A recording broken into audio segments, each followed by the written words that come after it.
Hi, I'm Chris Colvin. I'm the founder of In the House. We're an organization for in-house counsel, and our mission is to empower in-house counsel by providing them the information, the tools, and the relationships they need to succeed. Before we get started on this month's Cybersecurity and Privacy Working Group webcast, I just wanted to ask you if you would please consider joining In the House as a member. You can find us at www.inthehouse.org. Our dues are just a few dollars per month. That helps us keep the lights on and deliver programming like this. And most importantly, we really have an amazing community of in-house lawyers that you should really get to know because they're great people and they do a great job helping each other with the day-to-day challenges of being an in-house lawyer and those more significant challenges of finding your next in-house opportunity or dealing with unprecedented issues in your own in-house practice.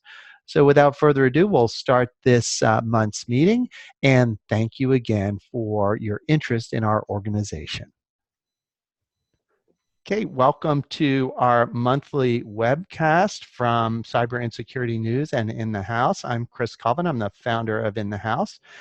This is our Cybersecurity and Privacy Working Group, and I'm here with my co-chair of the group, David Heckler, who's the editor-in-chief of Cyber Insecurity News, which is a really great free publication that is for in-house counsel and others that are interested in cybersecurity issues. So I encourage you to check it out. At some point, I will post the link to the site in the chat window.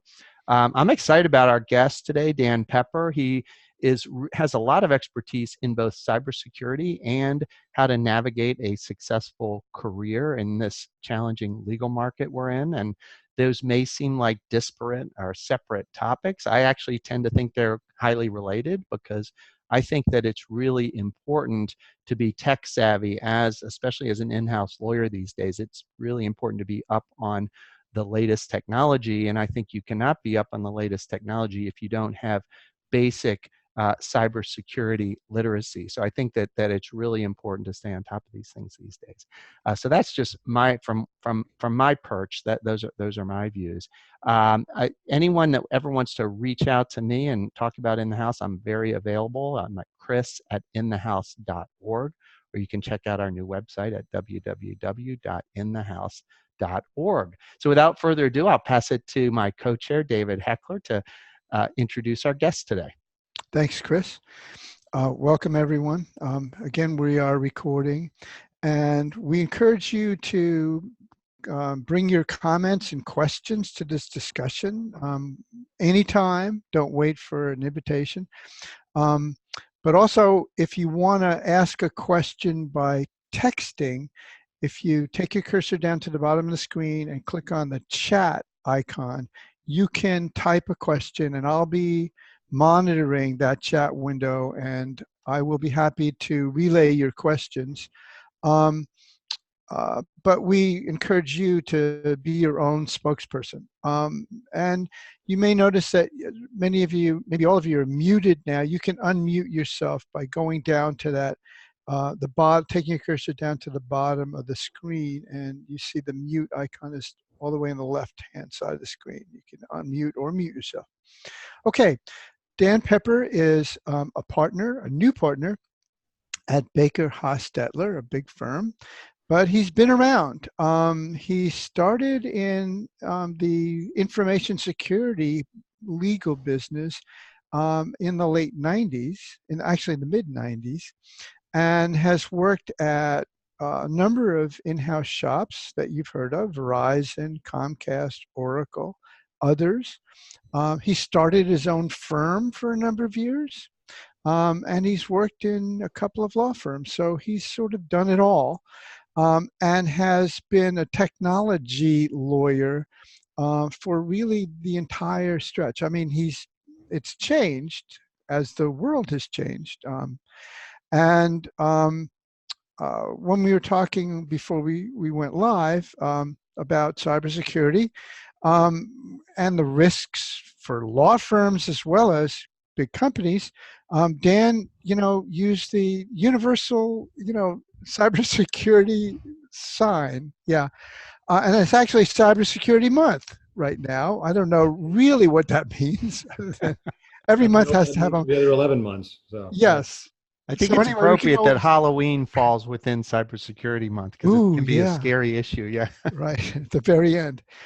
Anyway, I think I'd like to give Dan an opportunity to talk a little bit about the issues in cybersecurity first, and then I'm gonna ask him about law firms and how well prepared law firms are for the risks of cybersecurity, because they were sort of late to the party, some of them.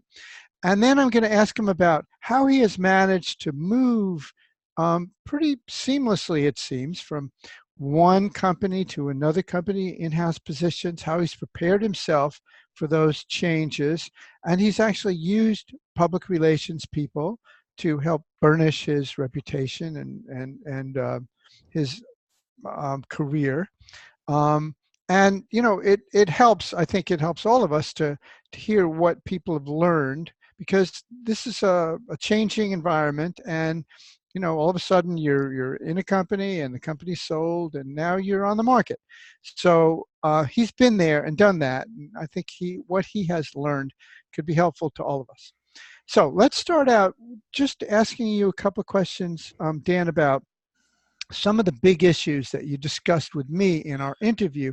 One of them, I'll just throw two at you, and one of them is you were talking about how there's a balance that is required anywhere, from the the demands of security, like two-party or two-factor authentication, versus driving your customers and clients away because it's so complicated, it's so onerous that they'd rather just find someone else to do business with. That's the balance that you've had to negotiate and help your companies negotiate. And then there's also the looming challenges of the IoT world and what you dubbed dumb smart devices. And want you to eventually get to that too, because that's an interesting subject. And that's what we're really going to be looking forward to in 2020. Let's start with that balance of what's too onerous and what's, the right amount of security. Yeah, boy, I wish I knew the answer to that. Well, first of all, just a thank you to Chris and David for inviting me to speak to everybody today. It's a real privilege for me to be able to chat with in-house counsel after I've given up my in-house counsel title. So it feels nice. So yeah, so as David mentioned, it's interesting. One of the challenges that I saw certainly in my in-house days, and I still see that today, is striking the balance between making it easy for customers, and not just customers, but even employees, to be able to access technology or services or the products of the company in a relatively easy, smooth fashion, which doesn't require 10, 12 hoops to jump through. So everyone has, called up their cable service provider or their bank, or you've gone online to be able to access your account, and having to enter passwords, or you have to have an SMS sent to your phone to be able to log on. Sometimes the device that you're using isn't recognized, so you have to go through a couple extra steps, and all that is frustrating for customers. And I think that we've come to accept a certain level of that, recognizing that security is important, and we see security breach news every day. But there's that balance where the security folks within an organization would love to load up the entire process of either authenticating a customer or having employees access certain systems with sensitive information, so that the security controls are extremely tight and reduce that risk of any potential unauthorized use or a breach. Right? But as David mentioned, at some point, that frustration level turns into lost business or a lost customer. And so one of the things that I find companies constantly trying to do are, how do we establish these security methods in a way which makes it of a more seamless and sort of trouble-free process. And, I don't know if there's an answer to that. I think every company's different. I think everyone's experienced dealing with companies where, hey, this is awfully easy. I can access my account, or I can get to my financial or credit card information, sometimes too easily. And, is that okay? Is that the right thing to do? So we'll see. But, we're seeing more and more use of social media as well for people and customers to be able to access their accounts. When I was at Comcast, for example, you could go onto Facebook and you could use Facebook Messenger to contact Comcast customer support. In fact, we were seeing that more people were doing that versus traditional phone methods over a long period of time. So how do you appropriately authenticate a customer that way? Someone goes on to Messenger and they go dormant for a day or two and they jump back on. Do you need to ask them again for their credentials before you talk with them? All questions that I think companies are struggling with. I wonder how much technology is going to be part of the solution. I go to my bank, I go upstairs to talk to some of the customer service people. When they get on, they've all got their fingerprint. They're all using biometric devices, and it's pretty seamless, and it seems really effective. And iPhones are reading my retina or reading my face. To get on, I don't have to punch in a code or or even use my fingerprint. I can just hold it up and psst, it knows me. So technology seems to be part of the problem, but part of the solution sometimes. Mm-hmm. Well, yeah, biometrics are interesting. You use your iPhone, you've got a thumbprint, or you got facial recognition, or the retinal scan. But the problem is, of course, all that information just gets converted into a data set, right? Just zeros and ones. That's all that is. So if that gets stolen, it's not so easy to replace your retina or replace your thumbprint. You're kind of screwed at that point. So that's always the other side of it, right? Once that's out, it's a lot harder to do that versus replacing a password. Good point. Okay. How about IoT devices? First explain why you called them dumb smart devices in our interview. Yeah.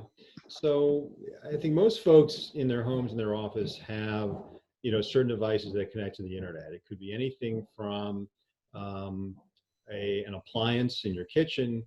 It can be, any one of these, smart home devices like an Alexa or Google Home.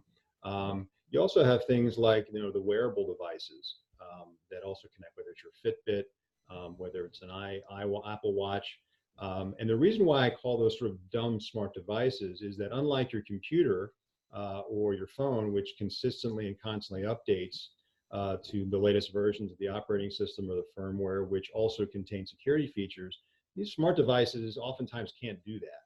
So you've got a device that's a couple of years old that doesn't regularly receive updates. And many of the manufacturers of these devices don't have a method in which to push these updates to the devices. There's a new set of or new malware or different types of viruses that are now attacking these devices. You've got no way to update it. In many cases, have no awareness that there's even an issue or that you're vulnerable.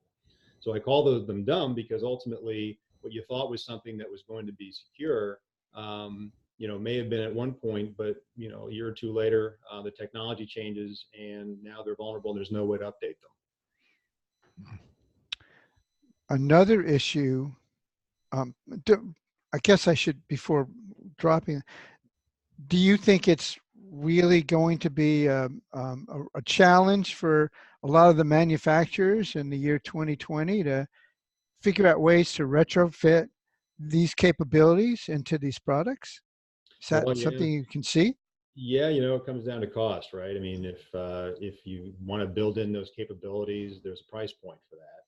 And, as the cost of many of these devices go down, is there going to be an appetite for increased cost to be able to accept these types of updates?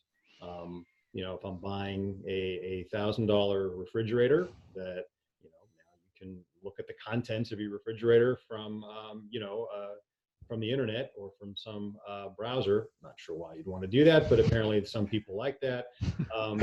you know what, if I have to spend enough extra couple $100, if I'm already spending $1,000 to do that, maybe that's not a big deal. If I'm buying a a $50 wearable, though, I may not be so much willing to double the price of that, right? And I think oftentimes it'll depend upon the nature of the information that is going to be associated with that device. The devices that are going to connect to your home Wi-Fi network, for example, like your refrigerator, you should have those concerns, right? Because if you've got financial information or other sensitive information stored on laptops or other devices that connect your network, those all become vulnerable. If I've got a Fitbit, which is not connected via Wi-Fi, maybe I don't care so much if someone finds out what my pulse rate is or how many steps I walked yesterday. So, there's always that balance, and I think there needs to be that judgment call when making that determination. And it's really up to individuals to determine, what's important to you. What do you care about, and what do you worry about ultimately being disclosed? So David, can I ask a follow-up, because that led to something I've been curious about and would love Dan's thoughts on this.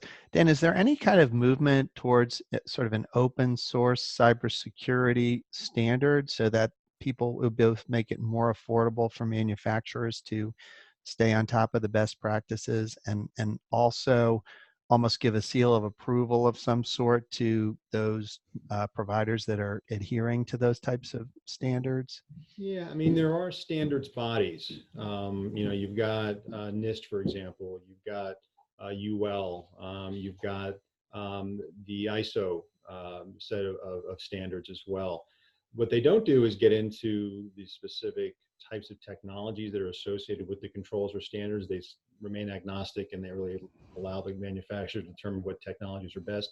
But you do have those standards that are ultimately going to be passed down. These are, in most cases, not all, but in most cases, these are voluntary, right? So companies can choose to adopt them to meet what's sort of considered industry standard. But for the most part, there are no obligations for them to do that, and frankly, oftentimes not cheap to comply with those things. Okay.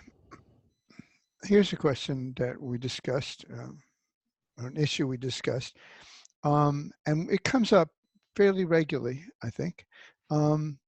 In-house lawyers need to work with the technologists at their companies. They need to communicate well. They need to be involved in strategic decisions that the company makes that relate to cybersecurity and privacy. How effectively do you think that works at, well, let's take the companies you work for, without naming which is which. How effectively were these two groups communicating and working together, and why is this important? In my experience, there was a really good interaction between the law department and the product and services groups that we work with. And it's really a cultural thing. I mean, companies, I've seen over the years have varying degrees of comfort dealing with their law department. Some see them as, the stop sign, and anything you can do to avoid having to work with the law department, so much the better. You get your project done faster. I think that's changing. I don't think, especially as you see the increasing regulations, companies and the technologists looking to do end arounds, I think they recognize what's at stake. You have more and more information security and technology folks in the C-suite, so they get it. They understand what's at stake. They understand what the penalties are in the event there are breaches or other sorts of misuses of data.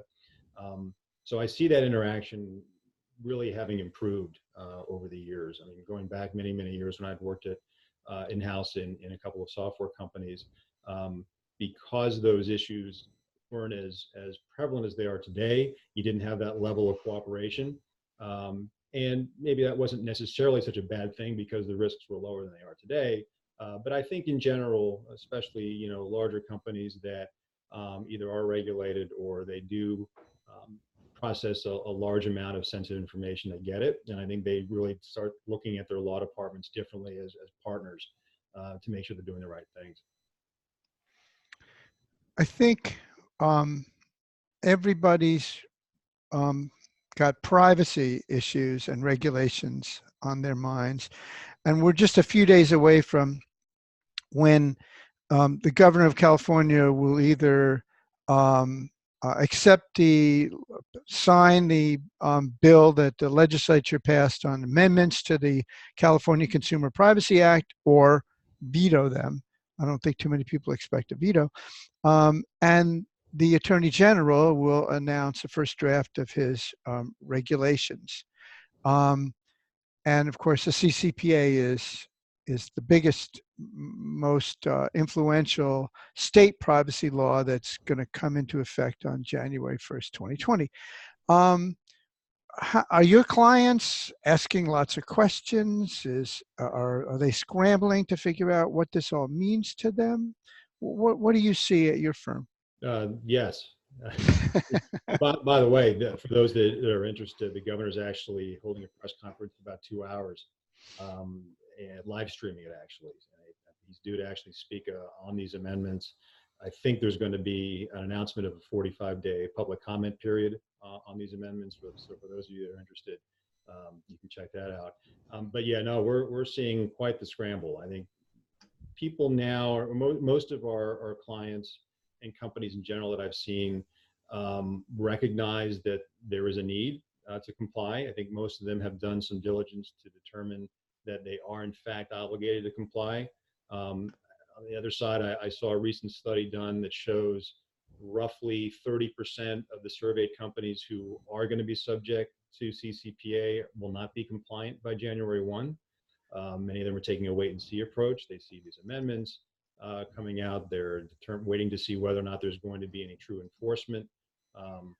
Not exactly the recommended approach, but for those companies that may not have the resources to make the changes and to update their systems and to work with their suppliers in order to ensure that the requirements are met, oftentimes there aren't many options for them. But we're working pretty hard, and I will say in the last 90 days of the year, it's crunch time, and we've got a number of clients that are now, recognizing, it's now or never, and so we're seeing a tremendous push, to help them get compliant in time. The companies that you just mentioned that are sort of taking a wait and see approach, are these by and large smaller companies with fewer resources, and some of them feel that they aren't on the radar, they're not likely to be, seen as targets? I think from what I've seen, the companies that are in scope but have maybe a light footprint in California are falling to that camp, number one.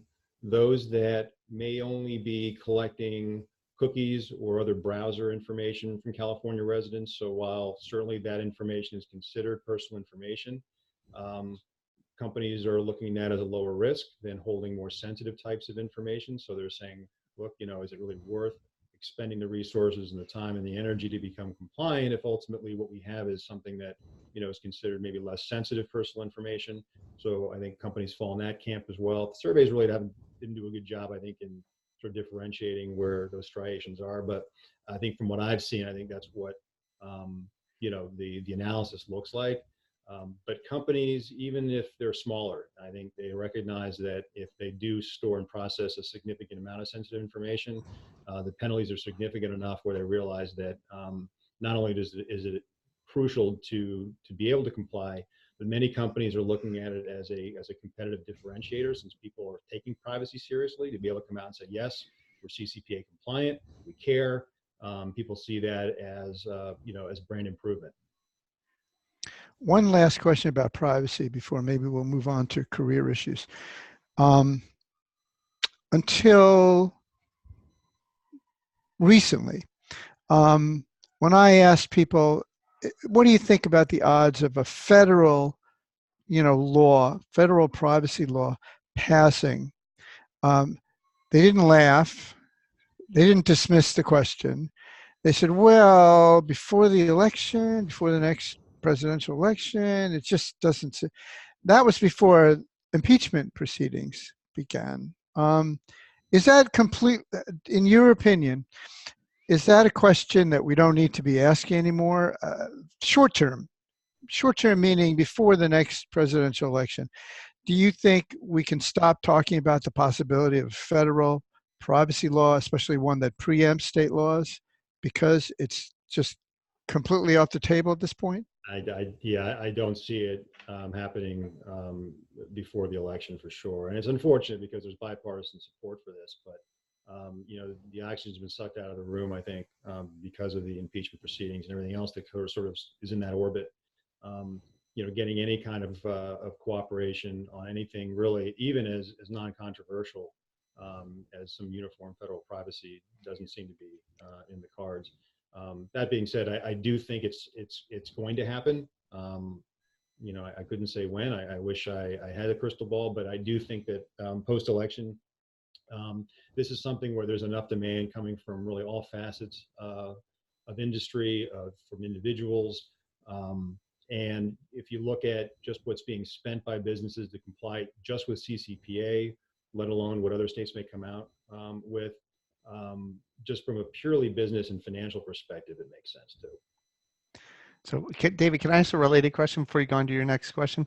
So is it accurate to say, and I realize the answer is probably a technical answer would be it depends, but just as a rule of thumb, should most sizable companies have a review to ensure compliance with CCPA, regardless of whether they're based in California? They should, and I think one of the reasons is even if you're not based in California, and let's say, for example, you've got an online presence, which certainly most companies do, it's difficult to determine if you haven't gone through any sort of compliance efforts to identify whether you are collecting information from California residents. I think the odds are that you probably are, unless you really are localized and don't provide any product or service to California.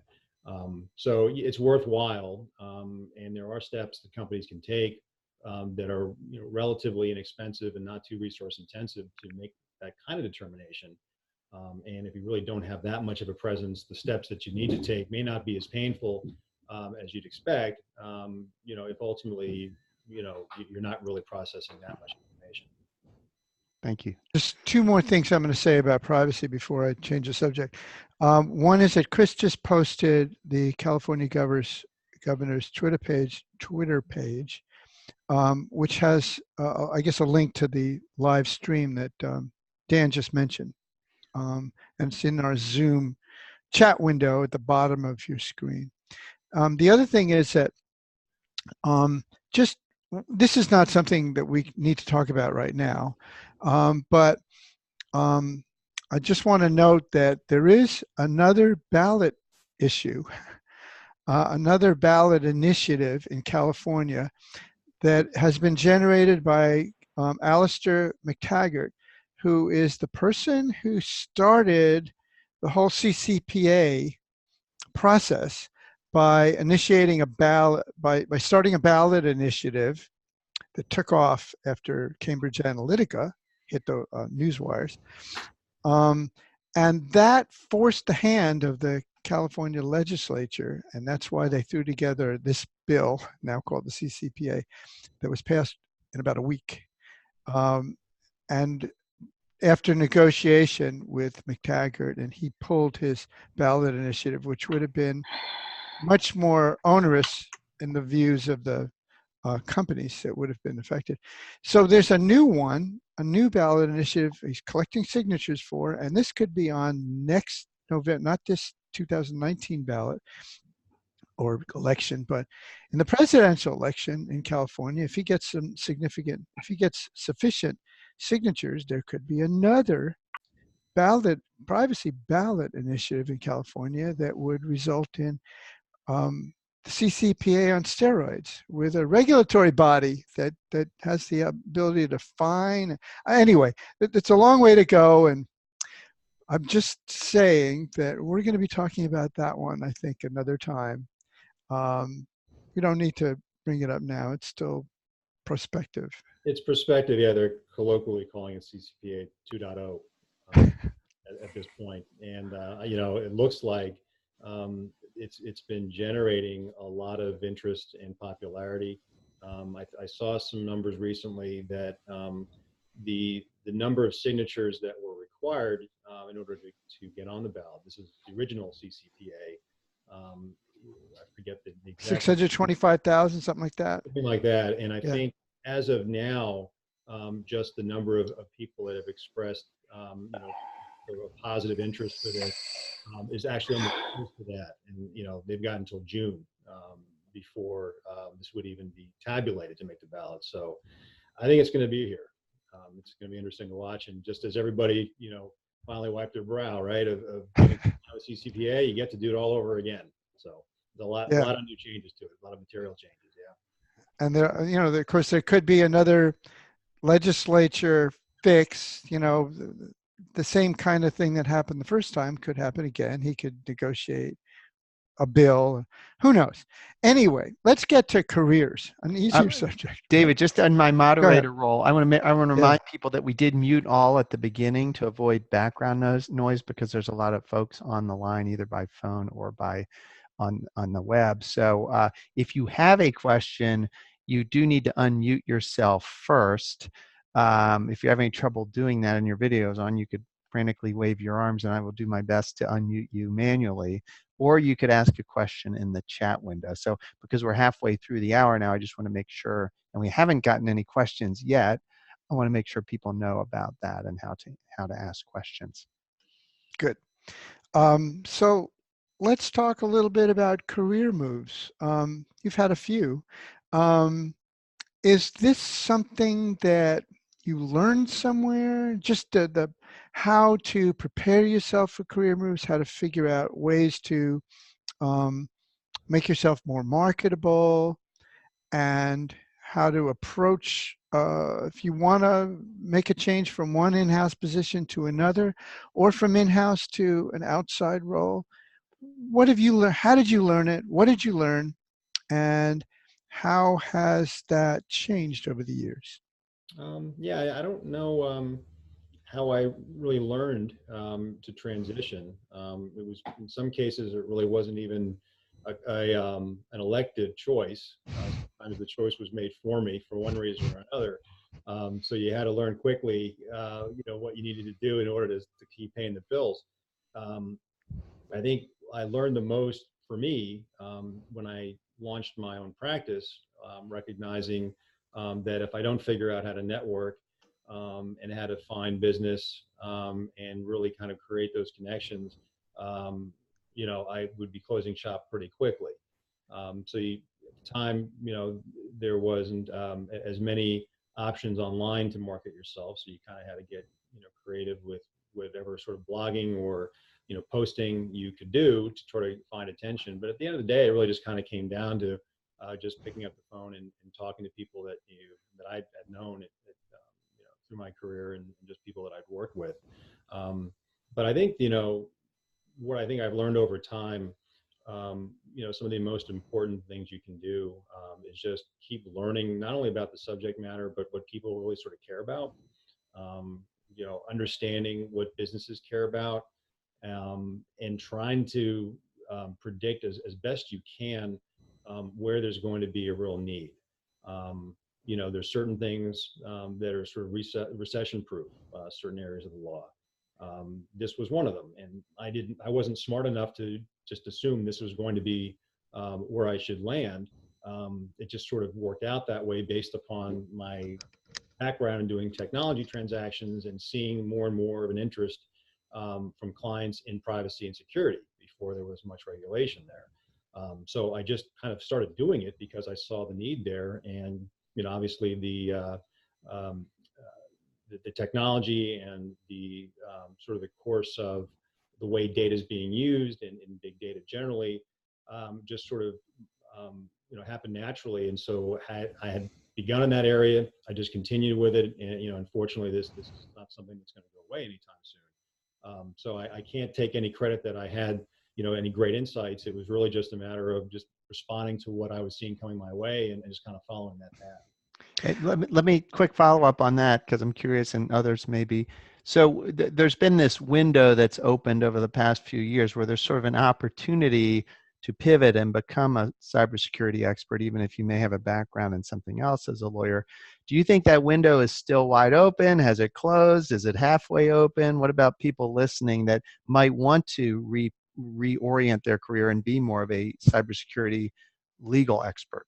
And let's add privacy. to that question? Exactly. Yeah, Both. no, I think there are plenty of opportunities. This isn't going anywhere. I mean, again, as I keep mentioning sort of the regulatory environment. I mean, that just continues to grow. You mentioned what's happening in California. That's going to continue, whether there's going to be a single federal privacy law, or you're going to continue to see the states do what they're doing. Even internationally, you're seeing changes. And frankly, you know, the increasing numbers of security breaches, the way in which companies are using data, the way they're profiling, targeted advertising, this is not going anywhere. So I think anybody that has an interest in this, it's a big room. I think because more and more people are taking an interest, finding a subspecialty within that, I think, is important. So there's a particular industry that you're in, focusing that in combination with a privacy and cybersecurity background is probably a good idea. More people I see with engineering degrees or computer science degrees are getting into this. So I'm not sure what kind of appetite there is for people going back to school and learning this stuff. But you know, that seems to be more common. I kind of did it the hard way, just kind of learned over time without any sort of formal technology education. But it seems to be now for the newer people looking to get into this, that seems to be more common. I have to say, on our website, CyberInsecurityNews.com, we have an article about an NYU mid-career program that's interdisciplinary. It's the NYU's law school and engineering school. 12 months, people can earn a master's degree while they work. It's a part-time program. It's not cheap, but it's learning. It's a combination. Several lawyers, more engineers, each learning the other's discipline, and a master's degree at the end of the day. I think we're going to probably have a session, a working group session about this, maybe as soon as November. And we have already had Rita Hymas, the general counsel from the IAPP, come in and talk about the certifications that they offer, the programs, the certificates you can earn in privacy. And there's a real interest there, I think, among lots of lawyers to enhance their marketability. Yeah, that's a good point, David. The IAPP, for those of you who aren't familiar with their website, IAPP.org, is a great resource. Tremendous numbers of articles and studies, information on how to be certified, a number of different privacy disciplines. It's sort of the gold standard if anyone is looking for more information. I just posted the IAPP website, and if I'm recalling correctly, Rita Hymas, the general counsel there, she actually had an earlier career in another specialty area, and she repurposed herself as a privacy and cybersecurity lawyer, and now she's the general counsel, one of the top people at the top organization for privacy professionals. So you really can, there's still that opportunity to reinvent yourself. And Dan, I also want to commend you on your comments about networking and just reiterate those a bit. When we started in the house about 6 years ago, I think the prevailing thought among most in-house counsel was, oh, I'm done with law firm life. I never have to network again. Thank God. And I think most people have changed their views on that, and they realize now that in-house counsel have just as a compelling a reason to network with peers as outside lawyers. They may not need to quote unquote sell anything, but they may indeed need to find another job due to factors sometimes beyond their control, and also just to share the expertise that's needed with peers to stay on top of your current job. So it's often very satisfying to reach outside the confines of your own legal department and tap the expertise of others, and sometimes even ask the stupid questions in quotes that you may not want to ask someone in your own company. You may want to maybe be more comfortable asking some of those questions to someone in another legal department somewhere else. So I just want to commend you on being an early adopter of sort of networking for in-house counsel. I think it's really important. And before we leave the IAPP and Rita Hymas, if you go to our website, you can see the interview that I did with her, and you can also see her appearance on this very show. You can actually watch the video that she did sitting in your seat. talking about the opportunities and talking about her career. Speaking of careers, what made you decide to start your own firm, and what were the big surprises that you uncovered as you started doing that? Well, before I was in-house with a couple of software companies, I was in private practice with a mid-sized firm. So I kind of learned what it meant to find clients and to sort of develop clients once you do have them, and to continue to be able to do good work for them. So after I went in-house, one of the software companies I was with was due to be acquired. And my future there would be uncertain, certainly, once the acquisition occurred. So I had to make a decision whether or not I really wanted to look for another in-house role or do something different, meaning either finding a firm to join, or, in my case, just hanging a shingle. And what I decided to do, it was obviously, some risk involved with this, because I really didn't have any actual clients yet. But I was fortunate when I did leave to be able to work with the company I was leaving, to be able to use them as my anchor client, which made all the difference for me. And I don't think I would have had the stomach to have gone on my own without that. So that was a lucky break for me to be able to have them. My original plan was, well, gosh, if I can keep them around for maybe 6 months, that should be enough time to grow the practice. Beyond that, they ended up sticking around for a little over 12 months, which really was just a bonus for me. But the real decision, I think, to do that was based upon a number of the things that I had kind of learned and things that I was just sort of doing in-house that I thought were something that were things that could be repeatable for others, because they weren't so specific to the company I was working with. But some of the transactional things that I was doing, whether it was templates that I was developing or certain processes that I was helping to develop, I felt those were things that, hey, I think this would help and be a benefit to other companies. And so that was my mantra when I came out. That was sort of what I was pitching, saying, hey, look, I work with a couple of larger software companies, and I would target, other software companies as potential clients to say, here's where I've been, and this stuff really works well. And I think I can do this for you. And I, was on my own, and I wasn't charging big firm rates, and it was a good entry point for me. And it was fun. It was a lot of work. There was a lot of risk involved. But like I said, because I had the anchor client of the company that I had left, I could take that risk. And Dan, a related question, because did you find it helpful or not to have that in-house perspective from your many years in-house? Was that helpful in client development outside of that anchor client? Was that Yeah, something that you found clients appreciated? for sure, because, for those of you, in-house in the group here, you're all familiar with the mechanics of an in-house legal department and what it means ultimately to have to get approval processes or have to bring in other stakeholders, and identify, hey, this is going to be something new, and, I might have to change how you typically do business, and how does that impact these various stakeholders? And I think if you're not in-house, you may not always have that view and recognize, hey, it's more than just, hey, look, I'm going to dump a document on you or dump a policy on you. It's understanding, well, what does it mean for the individuals who have to actually comply with this, or use this particular process. So that was a selling point that I tried to use to say, look, I can help you implement this because I understand what it means when you're in-house, and how these things have to go. So yeah, no, for sure, Chris, that was something that I took advantage of. Excellent. Thank you.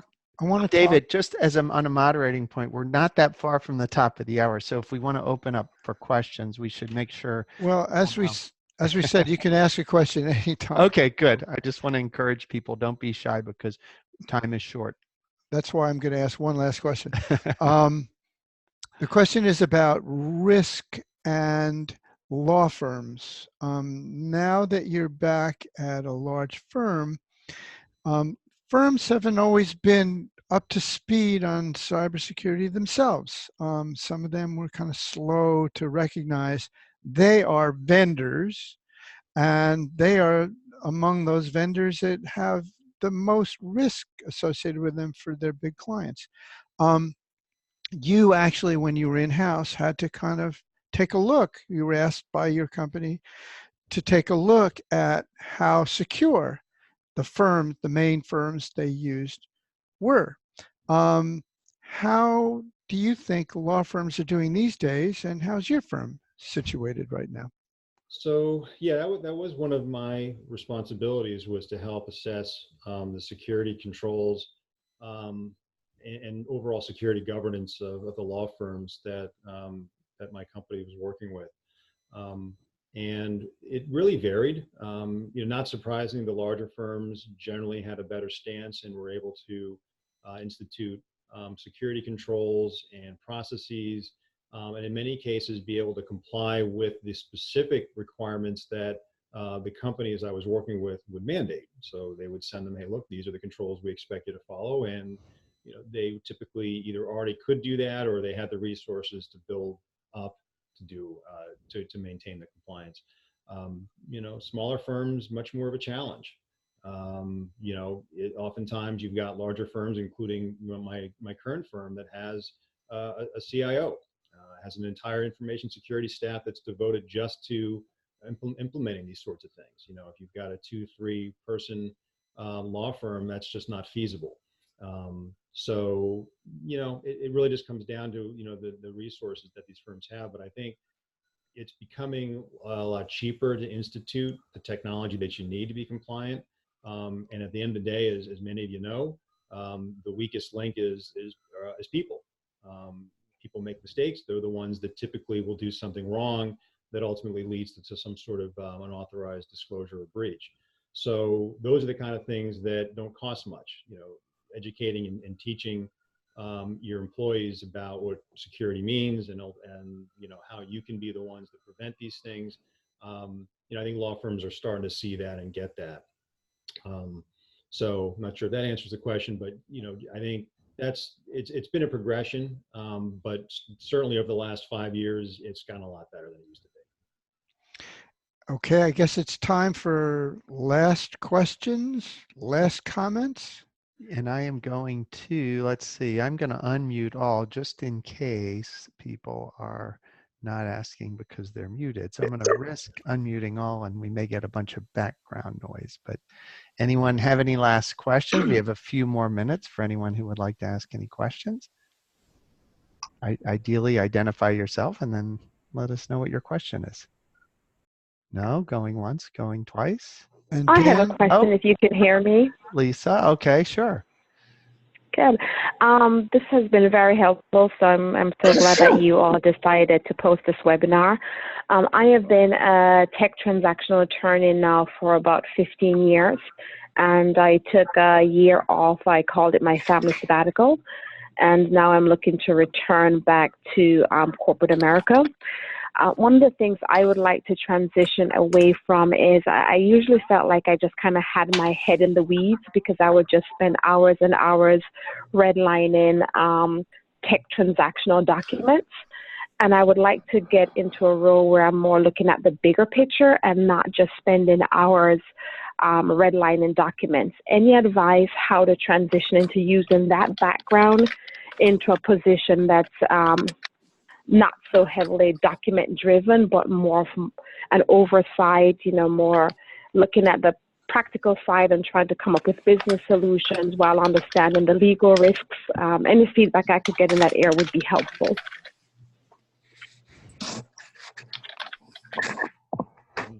Well, I can really tell you, Lisa, that I spent almost 20 years doing just that. So a lot of transactional, a lot of redlining. I more 3 a.m. end of quarter, craziness than I care to remember. So I got it. I think to kind of move away from that, and some people really enjoy that. They just kind of get a rush from doing deals and negotiating. But it sounds like you're looking to do something differently. I think if you're looking to stay in-house, moving more into a compliance function within your organization, where you can get involved with policy development, so you get above the crash of the negotiations and start thinking about higher level development of policies with respect to dealing with third parties, for example. And depending upon the nature of the product or service that your company is providing, identifying best practices and putting these into documented policies. I found, and again, it really depends on the company, by and large, companies either fall into a couple of different camps. Either they've got great policies that nobody follows, and they sit in a drawer somewhere, or you've got people that are just constantly doing policy development and spending a tremendous amount of time doing that, but many times that information is being communicated out to the field or to the affected employees well. So it's sort of like a hybrid, legal business function when you get into compliance and the policy kind of work. But it makes you think at a higher level and thinking about much broader swath of people within the organization versus just the immediate clients that you're working with to get a particular transaction done. So hopefully that helps a bit. It does. Thank you very much. Dan, this is Jessica Costa, and I've got a question about that. We as legal people, we tend to understand and read all of these laws, and we look at policies and we try to implement policies. But there seems to be, what I'm looking for is some sort of where are resources where we can go to look for practical ways to implement policies within a smaller company, where our engineering team is somewhat small, and we really need to roll this out very quickly, but it would be really great if we had some resources to show us what we need to be doing besides our legal policies. So sort of resources to help you develop the policies themselves, or resources to kind of help implement them ultimately through the company? To implement them, tools and any technology software we can use to tag personal identifiable information, stuff like that. Yeah. So it's a combination of things, I think. The technology is good, and that's important. And there are products available out there which can help do things like establish keywords and tagging and allow for data mapping within the company. And you can define what you consider personal information, have these tools do scans, go through the various databases, kind of mark them. So if you're considering CCPA compliance or any other type of data compliance program, you want to know where your data is going, who's touching it. There are a lot of different technologies out there. I know Big ID is one that they're out there, but there's a number of other ones. I think the other part of your question, though, is the implementation portion of that.